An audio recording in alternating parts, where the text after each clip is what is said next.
Obviously, the first thing I'm going to ask you about is the album, which you've described, I believe, as a spitting out process. Can you explain that to me? Well, sure. That's where most of the energy for, I think, any good music comes. It's basically, musicians are people that kind of, you go through life and on a daily basis, and you shuffle around the street, and you're kind of nobody, and you have to put up with a little of this, and you put up with a little of that, and it's not appropriate to in the course of daily events to always vent your feelings about things. I mean, it doesn't do you much good to go crazy in the sandwich shop, at lunchtime. So you save it all up, and when you play your song or sing your song or beat your drum, that's when it comes out, and that's really the basis of any good musician. It all comes from the same thing. It's usually half anger, a little bit of defiance, a little bit of just the sheer joy of making a neat noise, and a little bit of just the kind of the harmonious feelings engendered by musical participation. Are you proud of this album? Yeah, I am.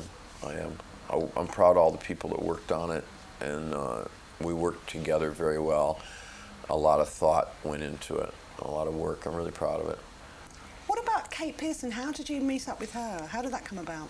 I met her doing one of these dubious rock star collections to Let's Sing Along and Save a Piece of the Earth numbers. It was a song called The Spirit of the Forest, and I was in the chorus. She was in the chorus right below me, and I just started talking to her, and she was a really nice girl. And she told me she liked my vocals. I like your deep voice, she said. So I thought, well, okay, maybe she'd like to sing together. I loved her voice. I've been a fan of theirs for a long time. But basically, I just got to know her doing that afternoon. That's the only reason to do that sort of thing, really. And the single's about, is this right? It's about your first girlfriend, is that right? It wasn't my first girlfriend, but she was a really important girlfriend. Yeah, she's been in a lot of my songs, and she was a girlfriend at a particularly wild period of my life, which is, when I sort of hadn't bothered to recognize any responsibilities yet, which is always an attractive time, kind of thing that you remember later. I wanted to ask you a bit about your film career, which has sort of taken off quite a lot recently, hasn't it? You're about to star in, well, not star, but you're in Hardware. I worked in Hardware. I'm not seen, but I open and close the film. I'm heard. I'm a DJ, so you don't have to see me anyway. Nobody sees DJs. And his name's Angry Bob, and I based him. There's a particularly obnoxious disc jockey named Howard Stern in the United States that I sort of used as a model.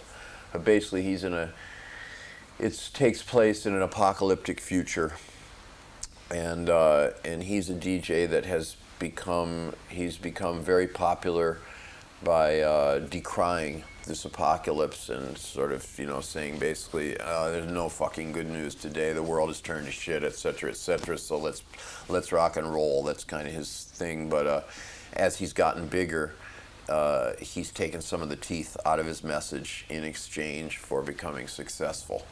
So, he's kind of become a devil's devil, and it was an interesting character to work with.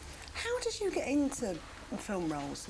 Was it a conscious decision? Yeah, I started working at it about 6 years ago, and got rejected constantly for the first year or two, and then I finally got very, very small parts from a couple of good directors. Alex Cox and Martin Scorsese gave me little parts, and kind of just rolled from there. And then John Waters gave me a more substantial part in Cry Baby. What was that like? Which is out now. That was fun. It's a lot of fun. I think when you see the film, my intent was to make it should look pretty ingenuous, like I'm just having a good time being a silly old git, basically. I'm supposed to be a hillbilly patriarch of a sort of a clan of delinquent, hopeless American Losers, and but a lot of work went into it. I thought it was good. So going back a bit, what was it like auditioning? Was that a bit weird? Yes, yeah. It's not a process I'd ever been through before, but it was hard to deal with the whole situation. It was especially kind of nerve-wracking between getting the call and going to the audition. Oh, what do they want?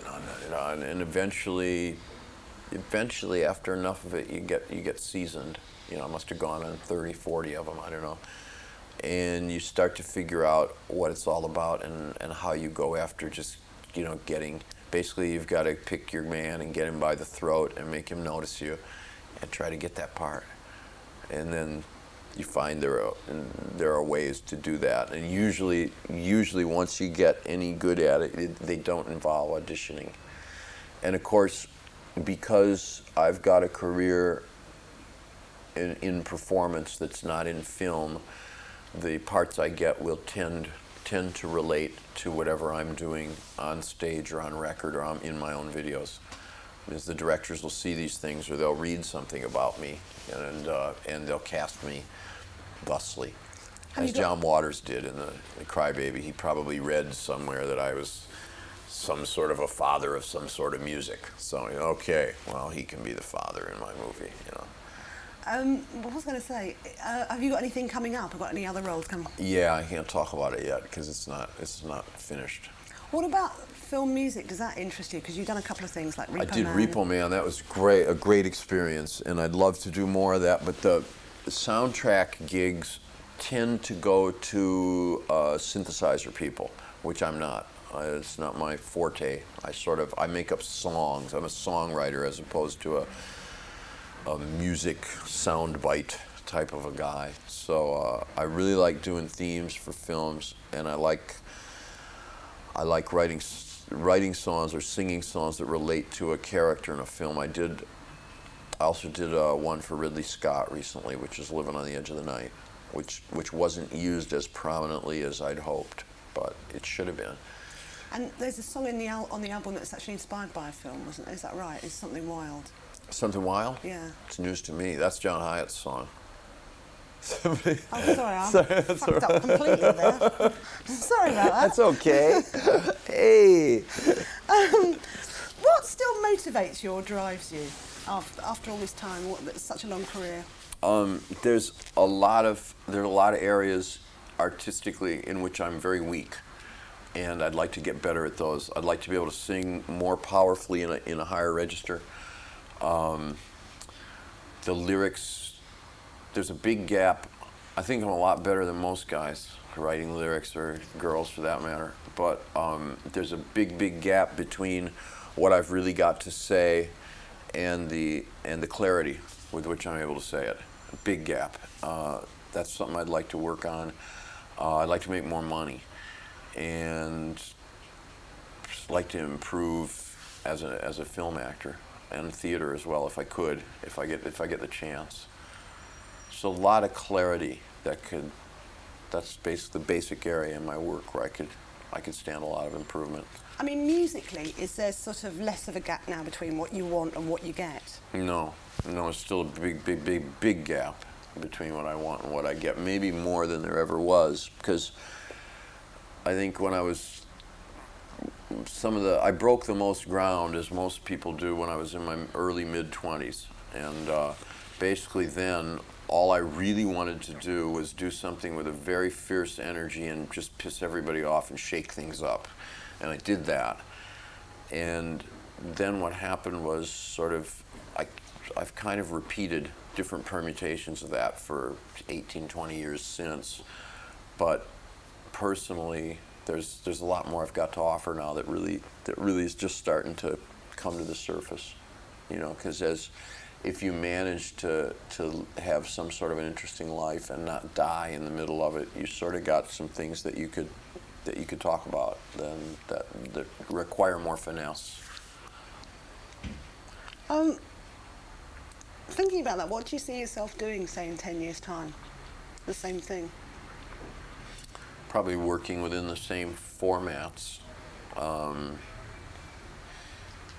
should hope to be making some sort of recordings, sound recordings, probably some sort of videos, and I'd like to be working in film or theater. Hard to say where the accent will fall, you know. Worst case scenario, I may be playing the pub in your neighborhood. I don't know, you know. Best case, I may be retired and a Mexican, you know. Fuck off, everybody. You know, I shall work no more. Whatever, I don't know. What's been the happiest period in your life, do you think? When I'm on stage doing performing a very good song very well, or the moment after I've just put a good vocal on a really good track in the studio and I know it's going to work, and that it's been captured there for a longer period of time than I shall live, and it has my name on it. Then that's a very, very good feeling indeed, you know. And still nothing can touch that. Not yet. What about I wanted to ask you about your lecturing that you've been doing. What do you lecture in? Oh, jeans and a t-shirt, usually.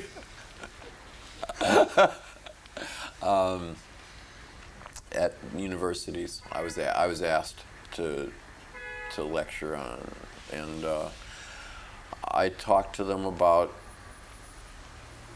the necessity of having some creativity of your own involved in your life, and how that can provide you an escape from the death sentence of your normal role in society that's mapped out for you.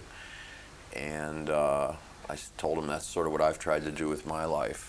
Is basically, you know, my life for me began one day in high school when I thought, I don't care what anybody thinks of me or how much money I have or anything. I just want to get out of here.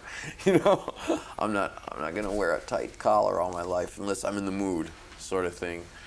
And just sort of talked about the obstacles that can get in the way of a person who just wants to live their own life, such as financial insecurity, race prejudice, cultural isolation, especially in the suburbs. You know, people just get out in their little cushy little box in the suburbs and kind of die. Sexual deprivation, because people don't know how to get anywhere that way. TV just basically destroys your brain. You know, you lose the ability to converse or to read. You know, I'm a big proponent of reading. I think everybody should read a lot. What sort of thing do you read? Anything.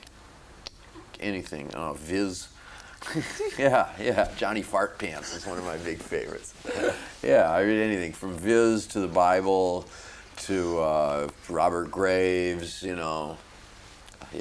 name it. You know, Gore Vidal, Martin Amis. Pretty wide range. Do you have any particular favourites though? No, I think just I'd like to be informed. You know, I read the Times this morning. You know. Going back to what you were saying though, you just woke up one morning and thought, I don't care what people think. Do you still care? What they think? Do you care what people think now? Not personally, no. Only in as much as they can affect my rewards in life.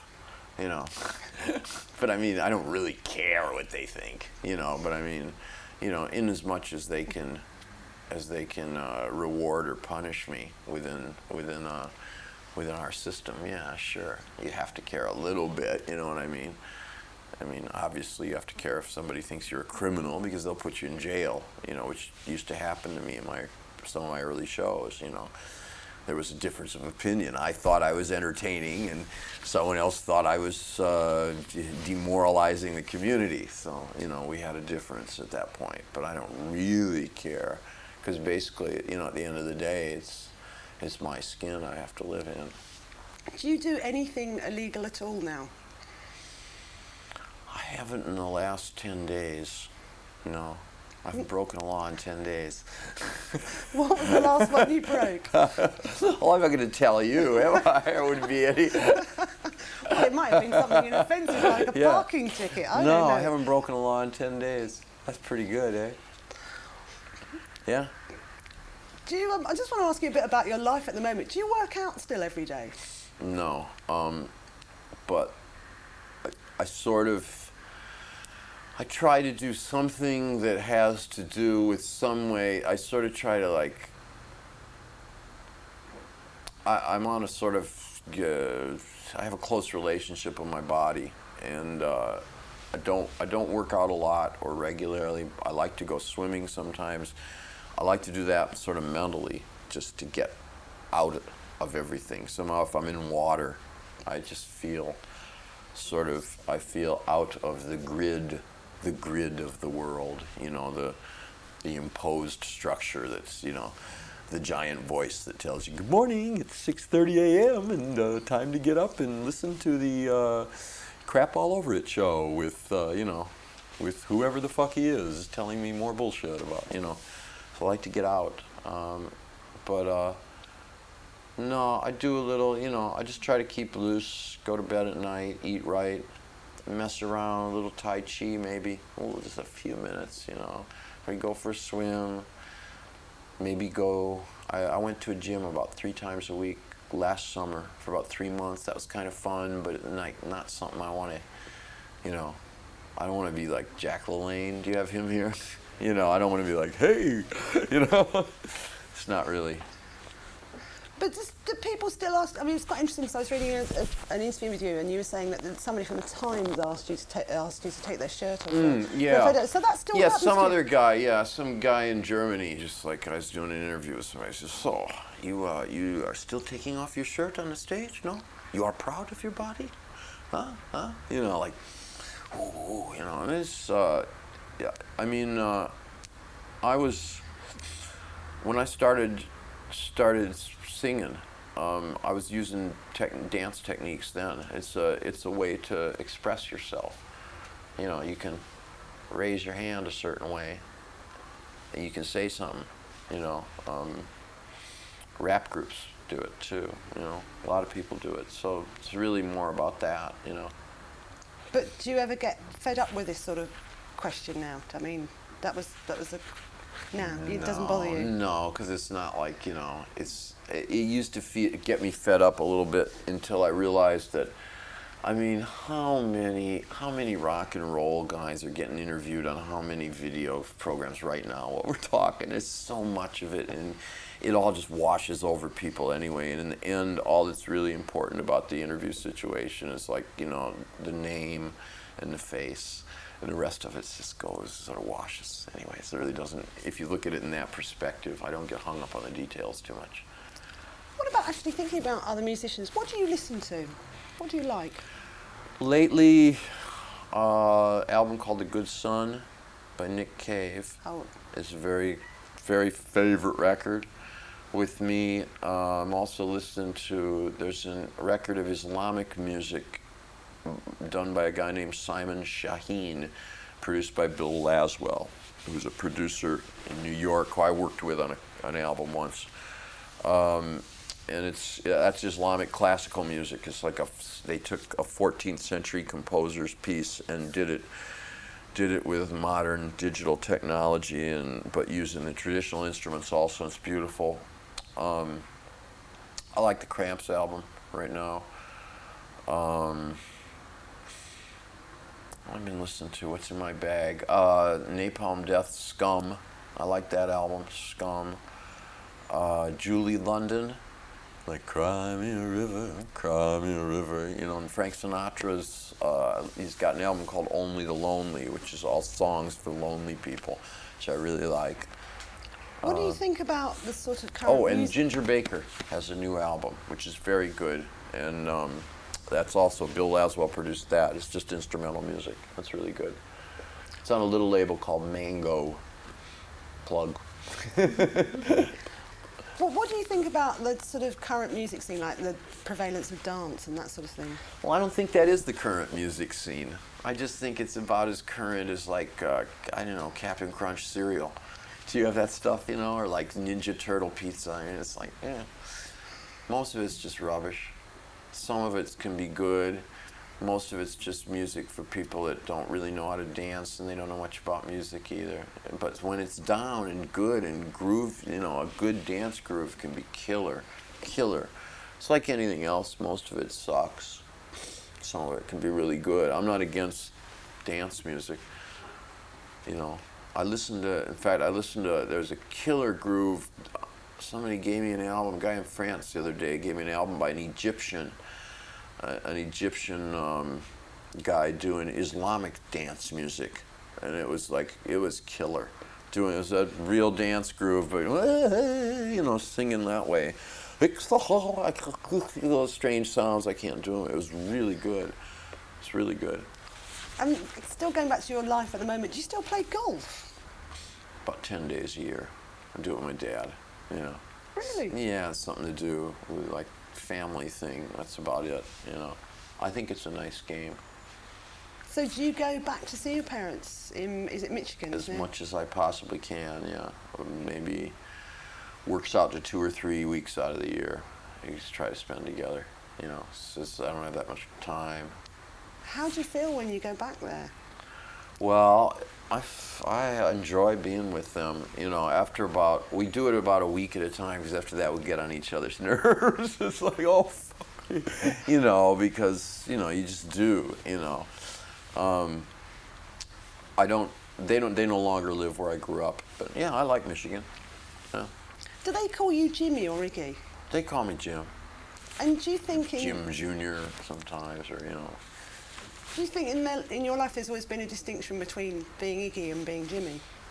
No, not really. It's not any different.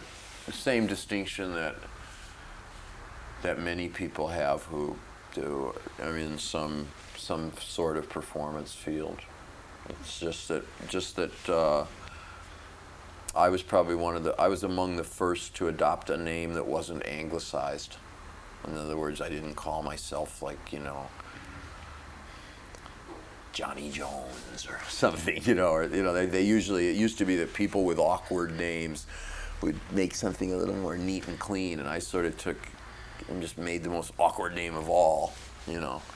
So it's just a little bolder than the next person, that's all, you know. So to a lot of people, you're a kind of living legend, aren't you? Well, you are, I'll tell you that. I don't know what that means exactly. But how do you feel about that? I feel really good. I feel really good that the songs that I've done, and some of the shows I've done have connected and had an impact. I feel great about it. Particularly that they've had an impact that's withstood time. So then you know it's quality work, and especially because when I did them at first, a lot of people sort of went, up yours, you know. So, you know, it feels very good. Yeah, it feels good. Well, what would you say if people were to try and emulate you or be influenced by you? Would you recommend that, or? Well, I think I always wince at emulation. I've certainly never tried to emulate anybody, but I think if something's good, it's certainly wise to get influenced by it and reuse it in your own way. And I do that, and I see other people do that with my work. It feels great when I see it, you know. Who are you influenced by at the moment, then? Is there? Jeez, oh God, it's like a big list, you know. Well, mine remain pretty constant. It would be some of the people I already told you I was listening to. Like I said, I really like what Nick Cave's been doing. I've been listening a lot to Julie London and Frank Sinatra lately. My next album may not rock at all. I may do something in that vein, just very torch songs, something very quiet and smooth. Otherwise, I like just the people I've always liked: John Coltrane, Archie Shepp, Albert Ayler, and Sun Ra, as far as the jazz people. For rock and roll, Link Wray, who was like a killer guitar player. Without him, there would have been no Pete Townsend, Keith Richards, Neil Young, Bob Dylan, you know, guys like that. And then for like sort of real roots stuff, Bo Diddley, Howlin' Wolf, Chuck Berry, you know, just same stuff, the good bedrock stuff, real stuff. Guys who could really write a song that said something and was catchy and was also a little just plain sick and weird, and where it had a riff that had sort of an undeniable power of some sort. On a slightly different tack, I was going to ask you about your painting and if you're still painting. I haven't been right now, no, because the sort of the other thing, trying to sort of the film and TV and videos and stuff like that has taken up anything I have left over from the music, has kind of gone into that. What I have been doing is learning what I can about painters who paint for a living, you know, like the big ones, and I've been kind of snooping around, checking them out, and sort of seeing where that's all at, so that maybe in the future I might have another go. Do you collect paintings? I've got one Robert Williams, that's it, and I've got another piece of art, which is a large blue doll that's about 7 feet tall, has enormous breasts, it sits in my living room, by a New York artist. You were saying earlier you'd like to make some more money. Yeah, I mean, got to keep making money to keep eating and keep a roof over your head, and to keep the pleasures of life reconstituting themselves, yeah. Would you collect more if you had more money? I mean, is that the sort of... Would I collect more stuff? Yeah, sure, because I like to have that stuff around. That's why I like to wake up in the morning and see it and go, hey, wow, that's cool, yeah, sure. But money isn't a problem, is it? No, I don't know. Oh, you mean like, oh, I'm starting. No, it's not a problem. But, you know, it's like, I just always hate it when, like, you know, people ask people that do what I do sort of about their aspirations, and they never mention it. And half of them, that's all they think about anyway. So, you know, it's like, hey, you know, yeah, everybody wants that. What about, you mentioned you've been around Europe recently. Have you been back to Berlin at all since the wall came down? To work a couple of times, yeah. What did you think of it? Well, I liked it better the way it was, you know. Why? It was cooler. Now it's just like, you know, any old poser with a neo-fascist fixation can kind of get in there, and, you know, I don't know, it's kind of trended out right now. So you didn't bother to get your little chunk of the wall then and take that? No, I have it. I have the walls in here. You know, I really liked the wall. It's marvelous. Really? I liked it. Yeah. About the only person. I mean, it's also marvelous that it came down. If the main thing I like about it coming down is just that it was so surprising. It was interesting that, you know, one tends to think there's certain monolithic, ugly realities in life that one tends to just live with day after day till you finally just think, it can never be changed. And that was kind of one of them, or symbolic of that. And you just always think, and there's always going to be this wall and this iron curtain. And then one day, boom, and that's really nice. That idea is nice. But on the other hand, you know, when I lived in that city, there was clean air, no traffic. You could get a loft for a couple $100 a month. I paid $80 for my flat. There were no art posers. There were no fake galleries, no yuppies. You know, it was just cooler. It's cooler, you know. One last question. Are you an optimist, would you say? Neither optimist or pessimist, just kind of neutral on that, as far as all that sort of thing goes, you know. I'd say I'm pretty daring, you know. I mean, if I think, you know, I don't think much about it. Is this going to go well or bad? It's just if I think I want to do it, I'll just do it, you know. Okay. Cool.